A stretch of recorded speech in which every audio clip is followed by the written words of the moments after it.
नमस्कार दोस्तों, हिंदी की इस कक्षा में आप सभी का स्वागत है। शब्दों का जो 4 प्रकार से वर्गीकरण किया जा सकता है, उन्हीं में से एक प्रकार होता है रूप या प्रयोग के आधार पर।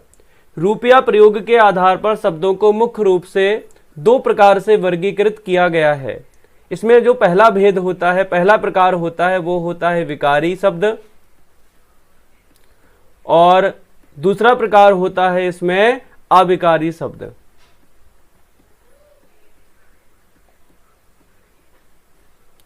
विकारी शब्द वे शब्द होते हैं जिनमें लिंग, वचन, पुरुष, काल आदि के आधार पर परिवर्तन हो जाता है। फिर से एक बार सुनिए आप लोग, वे शब्द जिनमें लिंग, वचन, पुरुष, काल आदि के आधार पर परिवर्तन हो जाता है उन्हें विकारी शब्द कहा जाता है। और वे शब्द जिनमें लिंग, वचन, काल, पुरुष आदि के आधार पर कोई परिवर्तन नहीं होता, जो हमेशा एक ही रूप में प्रयोग किए जाते हैं, उन शब्दों को अविकारी शब्द कहा जाता है। ठीक है, सबसे पहले तो आपको बता दें कि विकारी शब्द जो है वो विकार से बना है। विकारी शब्द जो है वो विकार से बना है, और विकार का अर्थ होता है परिवर्तन हो जाना या बदल जाना। जब भी किसी वस्तु के मूल स्वरूप में या मूल गुण में परिवर्तन आ जाता है तो हम कहते हैं कि उस वस्तु में विकार आ गया या परिवर्तन हो गया। इसी प्रकार से जब किसी शब्द के मूल स्वरूप में परिवर्तन आ जाता है तो हम कहते हैं कि उस शब्द में विकार आ गया। तो जिन शब्दों में लिंग के आधार पर परिवर्तन आ जाता है, या वचन के आधार पर परिवर्तन आ जाता है, या काल के आधार पर परिवर्तन आ जाता है, या किसी अन्य प्रकार से परिवर्तन आ जाता है, उन सभी शब्दों को विकारी कहा जाता है। और जिन शब्दों में किसी भी तरह से कोई परिवर्तन नहीं आता, ना लिंग के आधार पर, ना वचन के आधार पर, ना काल के आधार पर, ना पुरुष के आधार पर, उन्हें अविकारी शब्द कहा जाता है। ठीक है ना। इसको हम एक उदाहरण के माध्यम से आपको समझा देते हैं। सबसे पहले हम आपको बता दें कि विकारी शब्द जो हैं वो 4 प्रकार के होते हैं, और अविकारी शब्द भी 4 प्रकार के होते हैं। दोनों के 4 भेद होते हैं। पहले हम आपको इन चारों के नाम बता देते हैं।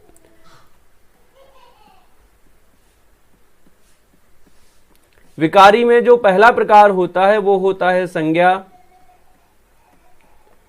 दूसरा होता है सर्वनाम, तीसरा होता है विशेषण, और चौथा होता है क्रिया। ठीक है, ये चारों के चारों विकारी के अंतर्गत ही आते हैं। अगर संज्ञा का कोई उदाहरण है उसको भी हम विकारी मानेंगे, सर्वनाम का उदाहरण है तो वो भी विकारी के अंतर्गत ही आएगा, विशेषण या क्रिया का उदाहरण है तो वो भी विकारी शब्द के अंतर्गत ही आ जाएगा। उसी प्रकार से अविकारी शब्द भी 4 प्रकार के होते हैं। अविकारी शब्दों को अव्यय भी कहा जाता है। ये इस बात को आपको ध्यान में रखना है। यदि अविकारी आ जाता है या अव्यय आ जाता है तो दोनों का एक ही मतलब होता है, आपको कंफ्यूज बिल्कुल भी नहीं होना है। तो अविकारी या अव्यय भी 4 प्रकार के होते हैं। पहला होता है क्रिया विशेषण अव्यय, क्रिया विशेषण अव्यय। दूसरा होता है समुच्चय बोधक अव्यय, समुच्चय बोधक अव्यय। तीसरा होता है विस्मय बोधक अव्यय, और चौथा होता है संबंध बोधक अव्यय, संबंध बोधक अव्यय। तो ये 4 प्रकार के अविकारी शब्द होते हैं। अब हम आपको पहले इस बात को बता देते हैं कि कैसे संज्ञा, सर्वनाम, विशेषण और क्रिया को विकारी माना जाता है और कैसे इन चारों को विकारी नहीं माना जाता। इसको एक उदाहरण के माध्यम से हम आपको समझाते हैं। जैसे एक शब्द लिया हमने लड़का, हमने एक शब्द ले लिया लड़का, तो हम आपसे पूछे कि लड़का शब्द क्या है, तो आप लोग कहोगे कि लड़का एक संज्ञा शब्द है। और संज्ञा कौन सी संज्ञा है? यहाँ पर जातिवाचक संज्ञा है। ठीक है ना। अब लड़का एक शब्द है, अगर मान लीजिए लड़की है, स्त्रीलिंग है, तो क्या हम लड़का शब्द का प्रयोग करेंगे? बिल्कुल भी नहीं करेंगे। अगर स्त्रीलिंग है तो हम यहाँ पर लड़का की जगह है लड़की शब्द का प्रयोग करेंगे। तो आप देख रहे हैं यहाँ पर कि लड़का शब्द में लिंग के आधार पर परिवर्तन आ गया है। ठीक है, अगर मेल है तो हम उसके लिए लड़का शब्द का प्रयोग करेंगे, और यदि फीमेल है तो उसके लिए हम लोग लड़की शब्द का प्रयोग करेंगे। उसी तरह से अगर एक लड़का है तो उसके लिए हम लोग लड़का शब्द का प्रयोग करेंगे, लेकिन यदि एक से ज़्यादा लड़के हैं तो हम लोग लड़का नहीं बोलेंगे, हम वहाँ पर लड़के शब्द का प्रयोग करेंगे, क्योंकि लड़का शब्द जो है वो एक लड़के का बोध कराता है और लड़के शब्द जो है वो एक से ज़्यादा लड़कों का बोध कराते हैं। बात समझ में आ रही बात कि नहीं आ रही? तो यहाँ पर आप देखोगे कि यहाँ पर वचन के आधार पर भी परिवर्तन आ चुका है। तो जो संज्ञा, सर्वनाम, विशेषण और क्रिया शब्द होते हैं, इनमें लिंग, वचन, काल या पुरुष किसी ना किसी तरह से परिवर्तन आने की संभावना होती है और परिवर्तन आ जाता है, इसलिए इनको विकारी कहा जाता है। वहीं पर अगर हम अविकारी की बात करें तो किसी भी तरह से इनमें परिवर्तन नहीं आता। जैसे एक शब्द हम यहाँ पर लेते हैं और एक विकारी शब्द है। कौन सा विकारी है? यह है आपका समुच्चय बोधक अव्यय। अभी जब आगे चल के आपको अव्यय पढ़ाएंगे तो आपको अपने आप समझ में आ जाएगा कि कौन सा शब्द कौन से अव्यय के अंतर्गत आएगा। अभी आपको इस बात की टेंशन नहीं लेना है, अभी केवल आप ये समझिए कि विकारी और अविकारी होता क्या है। ठीक है ना? तो और शब्द एक अविकारी शब्द है। अब देखते हैं कि क्या किसी भी तरह से इसमें परिवर्तन हो सकता है। क्या लिंग के आधार पर इस शब्द में परिवर्तन हो सकता है, या वचन के आधार पर या काल के आधार पर किसी तरह से इसमें कोई परिवर्तन हो सकता है? तो देखेंगे हम यहाँ पर, जैसे दो मित्र हैं, एक का नाम है मोहन और एक का नाम है सोहन। मोहन और सोहन दो मित्र हैं। अब हमें दोनों को साथ में लेके चलना है, तो हम यहाँ पर बीच में लगा सकते हैं और। ठीक है, और यहाँ पर हमने कहा मोहन और सोहन, हम पूरा वाक्य भी बना सकते हैं, मोहन और सोहन अच्छे मित्र हैं। तो यहाँ पर हमने मोहन और सोहन को जोड़ने के लिए और शब्द का प्रयोग किया है। ठीक है, अब मान लीजिए दो सहेलियां हैं, दो लड़कियां हैं। एक लड़की का नाम है, मान लीजिए गीता नाम है, और एक का नाम है मान लीजिए कविता। दो लड़कियां हैं, एक का नाम गीता है और एक का नाम कविता है। तो हम इसके बीच में भी और शब्द का प्रयोग कर सकते हैं। हम कह सकते हैं गीता और कविता अच्छी सहेलियां हैं। तो अब आप यहाँ पर देखिए, यहाँ पर मोहन और सोहन लड़के हैं, तो इनके लिए भी हमने और शब्द का ही प्रयोग किया है। और यहाँ पर गीता और कविता लड़कियां हैं, तो इनके लिए भी हमने और शब्द का ही प्रयोग किया है। यानी लिंग परिवर्तन होने पर और के स्वरूप में किसी भी प्रकार से परिवर्तन नहीं आया। लड़कों के लिए भी हमने और शब्द का प्रयोग किया और यहाँ पर लड़कियों के लिए भी हमने और शब्द का ही प्रयोग किया। तो आप लोग समझ गए होंगे कि जो अविकारी शब्द होते हैं इनमें किसी भी तरह से परिवर्तन नहीं आता है। बात समझ में आ गई कि विकारी में परिवर्तन आ जाता है और अविकारी शब्दों में कोई परिवर्तन नहीं आता। उसके बाद में हम आपको बता ही चुके हैं कि विकारी शब्दों के चार भेद होते हैं, संज्ञा, सर्वनाम, विशेषण, क्रिया। और अविकारी के भी चार भेद होते हैं, क्रिया विशेषण, समुच्चय बोधक, विस्मय बोधक और संबंध बोधक। ठीक है, इस वाले वीडियो में हमने आपको बता दिया है कि विकारी और अविकारी क्या होते हैं। संक्षेप में हम थोड़ा थोड़ा आपको संज्ञा, सर्वनाम, विशेषण, क्रिया के बारे में भी बता देते हैं। उसके बाद में हम एक एक जो टॉपिक है, जैसे संज्ञा है तो संज्ञा का हम पूरा अलग से वीडियो बनाएंगे, जिसमें हम संज्ञा के भेदों को पढ़ेंगे और कैसे संज्ञा को पहचाना जाए, इन सब के बारे में हम आपको अलग अलग वीडियो बनाएंगे। संज्ञा का अलग वीडियो बनेगा, सर्वनाम का अलग वीडियो बनेगा, विशेषण का अलग वीडियो बनेगा, क्रिया का अलग बनेगा, अव्यय का अलग बनेगा। इस वाले वीडियो में हम संक्षेप में आपको थोड़ा थोड़ा इनके बारे में समझा देते हैं। ठीक है, तो आप लोग समझिए। सबसे पहले बात करते हैं हम संज्ञा के बारे में। संज्ञा का शाब्दिक अर्थ होता है नाम। संज्ञा का शाब्दिक अर्थ होता है नाम। किसी वस्तु, जगह, प्राणी आदि के नाम को संज्ञा कहते हैं। ये परिभाषा हम लोग बचपन से पढ़ते आ रहे हैं। चाहे किसी वस्तु का नाम हो, चाहे किसी जगह का नाम हो, चाहे किसी व्यक्ति का नाम हो, चाहे किसी पशु का नाम हो, चाहे किसी इमारत का नाम हो, ऐसे सभी शब्द संज्ञा के अंतर्गत आते हैं। संज्ञा मुख्य रूप से 5 प्रकार की होती है।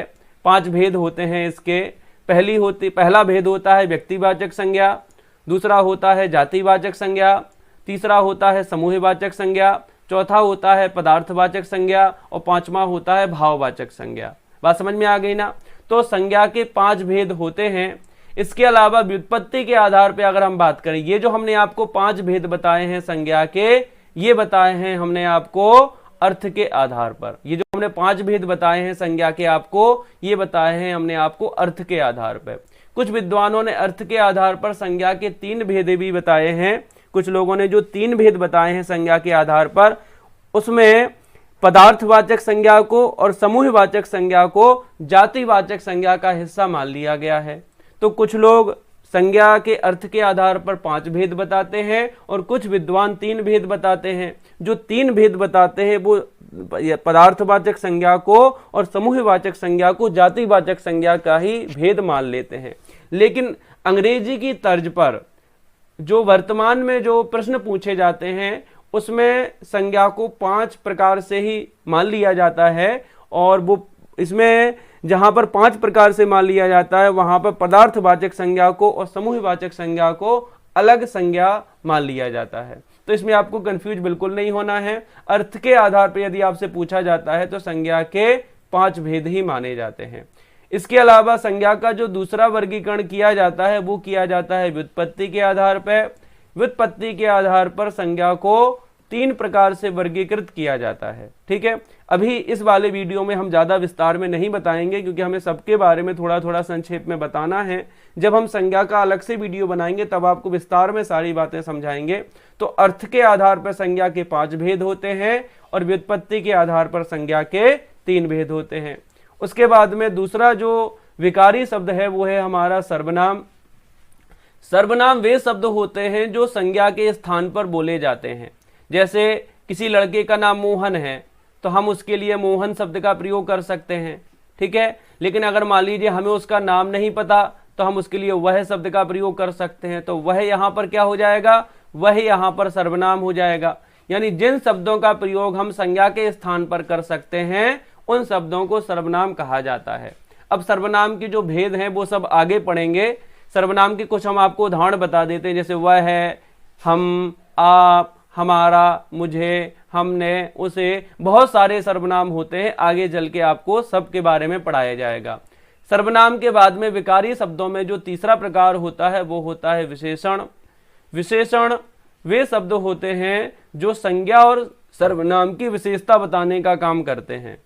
संज्ञा और सर्वनाम की विशेषता बताने वाले शब्दों को विशेषण कहा जाता है। जैसे हमने कहा सुंदर भवन, तो यहाँ पर भवन की विशेषता बताई जा रही है, तो यहाँ पर जो सुंदर शब्द है वो विशेषण कहलाएगा।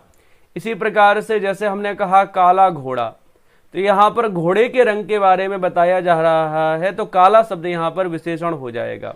यानी कहने का मतलब यह है कि जो शब्द संज्ञा और सर्वनाम की विशेषता बताते हैं उन्हें विशेषण कहा जाता है। विकारी शब्दों में जो चौथा भेद होता है वो होता है क्रिया। किसी काम का होना ही क्रिया है। जिन शब्दों से किसी काम का होना या करना पाया जाता है उन्हें क्रिया कहा जाता है। जैसे खाना, पीना, उठना, बैठना, टहलना, चलना, ये सभी शब्द हमारे क्रिया होते हैं। इसी तरह से 4 अव्यय भी होते हैं। क्रिया विशेषण अव्यय पहला होता है आपका क्रिया विशेषण अव्यय। क्रिया विशेषण अव्यय वे अव्यय होते हैं जो क्रिया की विशेषता बताने का काम करते हैं। जैसे हमने कहा मोहन तेज चलता है, तो यहाँ पर जो तेज शब्द है ये क्रिया की विशेषता बताने का काम कर रहा है, तो ये आपका क्रिया विशेषण कहलाएगा। दूसरा होता है समुच्चय बोधक अव्यय। समुच्चय बोधक अव्यय वे शब्द होते हैं जो 2 शब्दों को या 2 वाक्यों को जोड़ने का काम करते हैं। जैसे हमने कहा मोहन और सोहन, तो यहाँ पर मोहन और सोहन को जोड़ने के लिए हमने और शब्द का प्रयोग किया, तो और यहाँ पर समुच्चय बोधक अव्यय कहलाएगा। इसी प्रकार से आपका क्रिया विशेषण अव्यय भी होता है और संबंध बोधक अव्यय भी होता है। इन सभी के बारे में हम अलग अलग जब वीडियो बनाएंगे तब आपको विस्तार में बताएंगे। अभी आपको विकारी और अविकारी शब्दों का अर्थ बहुत अच्छे से समझ में आ गया होगा। इसके बाद में अगले वीडियो में हम विस्तार में इसके बारे में चर्चा करेंगे। निश्चित तौर पे ये वीडियो आप लोगों के लिए उपयोगी रहा होगा। धन्यवाद।